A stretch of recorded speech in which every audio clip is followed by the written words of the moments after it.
WCBI News at 6 starts now. Good evening, everyone. Jury selection begins today in Marshall County for a Lowndes County capital murder trial. 29-year-old Josh Taylor is one of 5 people charged in the May 2011 shooting death of Richard Stallings. Investigators say the men forced their way into a Harrison Road mobile home. All of the suspects in that case are from Pickens County, Alabama. The trial is expected to begin Wednesday in Lowndes County Circuit Court. Judge Kim Kitchens will preside over the case. Now, sequestered jurors must follow rules set in place by the sitting judge, and they will have to follow those rules until the trial is over. The other jurors in that case will be sequestered. The main difference from a regular jury and a sequestered jury is communication with the outside world. WCBI's Jory Talley joins us live in the studio with more on what this will mean to those men and women. Jory? Audrey and Joey, the notoriety of the case has a lot to do with the judge's decision. The jurors being selected for Wednesday's upcoming trial are about to see what it's like to be sequestered and why it's important. The purpose behind a sequestered jury is to make sure jurors make a decision on what's heard in the courtroom, not on the street. To make sure that happens, they're cut off from the outside world. We would require that those jurors be kept overnight in a hotel or motel where there is no outside entrance into the rooms. There can be no television, telephone, radio, or newspaper allowed in that room. Lieutenant Robert Elmore is over at Tippahawk County's court security, and he says today's technology makes it harder to keep jurors secluded. Bailiffs will keep their cell phones in a central location secured, and we'll use them usually with the judge's consent, give them a little time each night to call and talk to the family. But there's usually people around to make sure they don't discuss anything about the case or see anything about the case. Eyes are on the selected jurors 24 hours a day. When they're asleep, there's usually 2 bailiffs over there around where they're staying. There's bailiffs with them when they go to eat. There's bailiffs in the evenings when they go back to the hotel to stay. There's people with them all the time. If they need something, they will let the bailiffs know. Only certain cases call for sequestered juries. Usually they're sequestered when it's a capital case, which is where the death penalty is involved. The judges will make that decision, and they will usually hear the motions and then pick where to go pick the jury to bring back for trial. The circuit clerk's office handles the price tag that comes along with it. We always budget each year for a case similar to this because of the unexpected. You know, we don't know, we can't predict that far ahead. But in the event we want to be able to pay the juror, we would have to pay travel and, you know, other jury expenses too, food, things of that nature. Besides the jurors, there will also be 2 alternates. If jurors break any of the court-ordered rules, then they could be dismissed, fined, or both. That could also force the judge to declare a mistrial and start a new trial. Audrey and Joey, back to you. All right, Jory, thanks so much. Good information there. Yeah, it really is. All right, time now to turn our attention to weather. Chief Meteorologist Keith Gibson joins us with a first look. Keith? Joy, it is raining cats and dogs here in Tupelo right now. A live look with our Alpha Insurance camera in downtown at Fair Park. You can see how wet it is right now, and this batch of shower and thunderstorm activity continues around here. Look at this, just exploding here over the last couple of minutes. Nothing severe, a lot of lightning, heavy downpours, not even gusty wind, just lightning and heavy downpours here. Not as active along and south of Highway 82. A lot of this will tend to wind down as we go throughout the evening hours, so some storms now by 11 o'clock, mid-60s. Your full forecast in just a few minutes. All right, Keith, thanks a lot. A well-known Mississippi political figure shocked everyone with the recent announcement that he's been diagnosed with dementia. Democratic State Representative Steve Holland has been a fixture in state politics for more than 3 decades. The longtime lawmaker is being honored tonight at a reception. WCBI's Allie Martin joins us live with more. Allie? Thank you. We're here at the Elvis Presley birthplace for the reception organized by the city of Tupelo honoring Representative Steve Holland. This event is a way to thank Steve Holland for his years of service and his passion for the people of Northeast Mississippi. Now, we visited earlier with the representative, and he talked to us about his diagnosis and his plans for the future. For Steve Holland, getting a lot of mail at his family's business is nothing new, but lately bundles of cards and letters have been sent by friends and strangers, encouraging the businessman and lawmaker to wage a tough fight in his latest health crisis. This is one day of cards, a couple of days ago, that I've received from people literally all over the United States of America. And I'm so grateful for that. For years, people have known Steve Holland to burn the candle at both ends, keeping a hectic schedule. As a member of the Mississippi House, representing the 16th District, and helping run Holland Funeral Directors. But in the past year, Holland says, he began forgetting simple things, such as the names of his associates. I've prided myself for most all of my life of knowing names. That's just been a gift that I've had. And I was forgetting people that, even on my own staff, that I've been around every day. Once the diagnosis of dementia was confirmed, Holland talked with his family, and then he broke the news on the House floor, vowing to serve the rest of his term and then retiring in 2020. Still, he has no plans to leave the funeral business. Holland says over the past 34 consecutive years of service in the legislature, there are several milestones he is proud to have been a part of. Those things that have empowered people's lives, those things that we as a government have collectively done that the people just couldn't do themselves. One example is the 1987 highway program. That was trend-setting for generations. Now it's time to repeat that through a maintenance program. If we don't, what we did in '87 is going to be for naught. The hospitals outside of Whitfield, the mental hospitals, the 79 locations of group homes around the state to house our mentally retarded are things that I personally got involved with. One wall in Holland's Tupelo office is adorned with awards, articles, and other mementos. He is proudest of one in particular. The Clarion Ledger, about a year or two ago, I think, awarded the first Golden Tongue Devil Orator Award, and they gave it to me. And I thought that said a lot about my career, and now they want to give it to me again, and I refused it this year.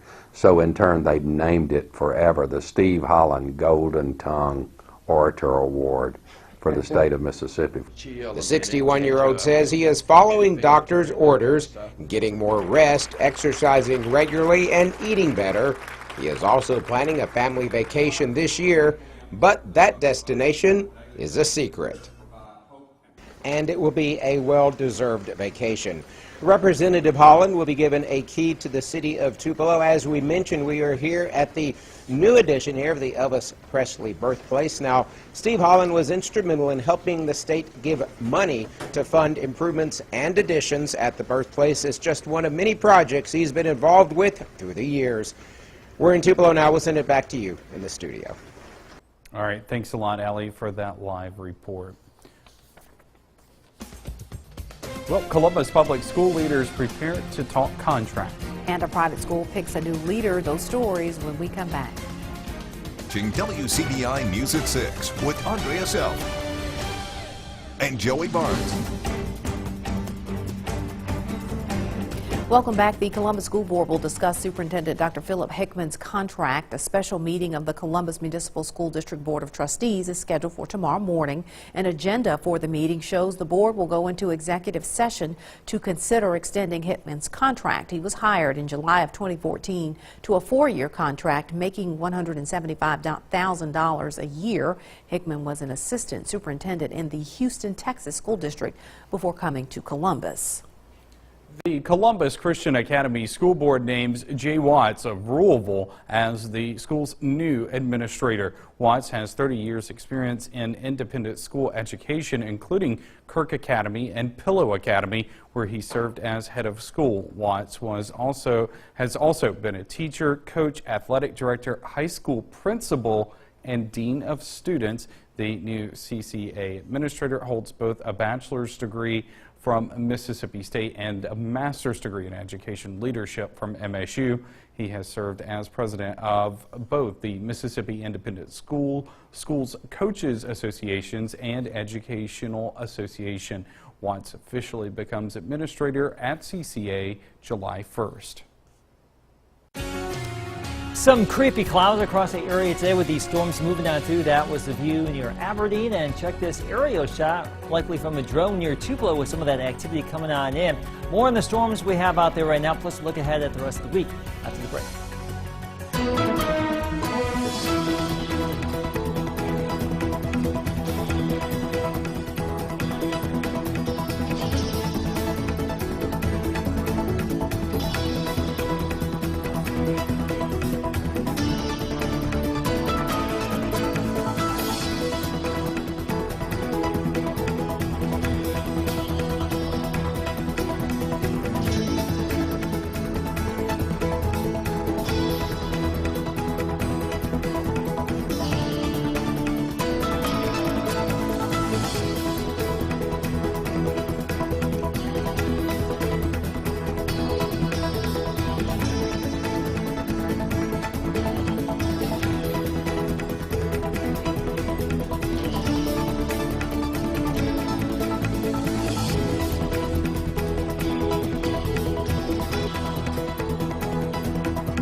Your first alert weather forecast with Chief Meteorologist Keith Gibson.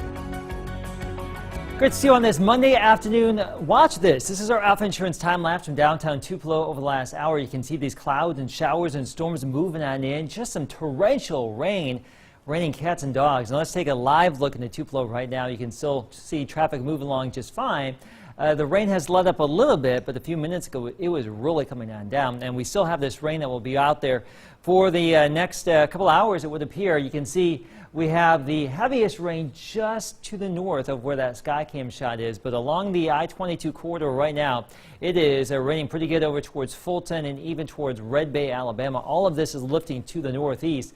South of that initial band, we do have some steadier rain down towards Houston, Eupora, back towards Winona. A little bit of thunder and lightning in this, but nothing as heavy as what we just showed you there in the Tupelo area. And the heavy rain and storms we had in Columbus and Lowndes County is beginning to shift to the north. So we're about done in the city of Columbus, and really not too much going on in Starkville at this point, or points south, but we still have the opportunity for a little bit of rain down south later this evening. But the biggest action now flaring up across the northern half of our coverage area on this Monday. Just look at this summer type weather pattern we have setting on up here today. You can see these afternoon showers and storms scattered around the region. A lot of this will go away once we lose the sunshine after 7 o'clock. I know some of you not really seeing a lot of sun today, but the sun will go on down. We'll lose a lot of that instability, and we will likely flare it up again tomorrow, though, because the overall weather pattern is not really going to be changing too much. Now, we'll dry it out a little bit more for you Wednesday and Thursday. Pretty warm here, mid to upper 80s. A stronger cold front, an area of low pressure, will move through on Saturday. That will give us a chance for some strong to possibly severe storms around here. Today, we've had some downpours and lightning and thunder and heavy downpours, nothing severe. Same story tomorrow if we do see it. 60s to low 70s right now, and we will be hanging out in the 60s for a good chunk of the evening. And worst case scenario here, probably low 60s, maybe some upper 50s. A few showers will linger here after this evening. Upper 70s to low 80s around our region tomorrow. That is our Tuesday, so very similar to what we had today. Here's Futurecast picking up on the activity. A lot of this will wind on down this evening, but some of that could carry over into the overnight, and we'll likely see a few more showers and storms around the region tomorrow. But as I mentioned, we'll dry it out a little bit for you Wednesday and Thursday, mid to upper 80s here. There's that chance for rain, maybe Friday, but probably Saturday afternoon and evening. And behind that system, guys, we're actually looking at some below average temperatures by Sunday and Monday. All right, coming up, a 26-mile accomplishment. A Columbus man finishes first among Mississippians. More from the Boston Marathon next in sports. WCDI Sports with Tom Ebel is brought to you by your local Ford dealers. Go further. 26 miles and 385 yards. Once you've ran all that, you can say you've finished the Boston Marathon. Mississippians from our viewing area can now say they've completed this accomplishment. The 121st running of the Boston Marathon happening today. Columbus's own 31-year-old Thomas Witter finished first among Mississippians to compete in the marathon. He finished in 3 hours, 2 minutes, and 20 seconds. 3 out of the top 5 Mississippians to finish the Boston Marathon come from our viewing area. Along with Witter, Mathiston's Kendall Jones came second, and Tupelo's Jim Brown came fourth among Magnolia State runners. To football, former Mississippi State Bulldog cornerback Cedric Giles makes the decision to transfer to Wake Forest next season. Giles' biggest play of the 2017 season and possibly his career with the Bulldogs, you're watching it right now, came in the Egg Bowl last year, racing 74 yards to the house for a pick six, his only interception in his Bulldog career. Giles was granted an extra year of eligibility because the NCAA, or with the NCAA, because he missed almost 2 full seasons due to injuries. We're at the halfway point in the 2017 college baseball season already. The SEC is as competitive as ever. 7 teams ranked in the latest coaches poll, one of those being the Mississippi State Bulldogs. The Bulldogs come into the week ranked 16th in that coaches poll. Baseball America has the Bulldogs as high as 11th in the nation. Mississippi State travels to South Alabama tomorrow before a matchup, preparing for a matchup this weekend in a series against the Crimson Tide at the Dude. Ole Miss returns home for the week, coming off that series loss to LSU in Baton Rouge. The Rebels take on Arkansas Pine Bluff Wednesday before its weekend series against the Missouri Tigers. It's a big week for Ole Miss to try and get back above 500 in the SEC. So while we're sticking with baseball, let's go to the pro game. We've watched some of these guys in SEC baseball throughout their career. Former Mississippi State Bulldog Adam Frazier's launches this 432-foot bomb to sink the Cubbies. The Pirates, they would go on to sweep the Cubs. Frazier went 3 for 4 in that game yesterday. And former Southern Miss Golden Eagle and Fulton native Brian Dozier, he's going to show off the Jets here. He's going to cream one to deep center.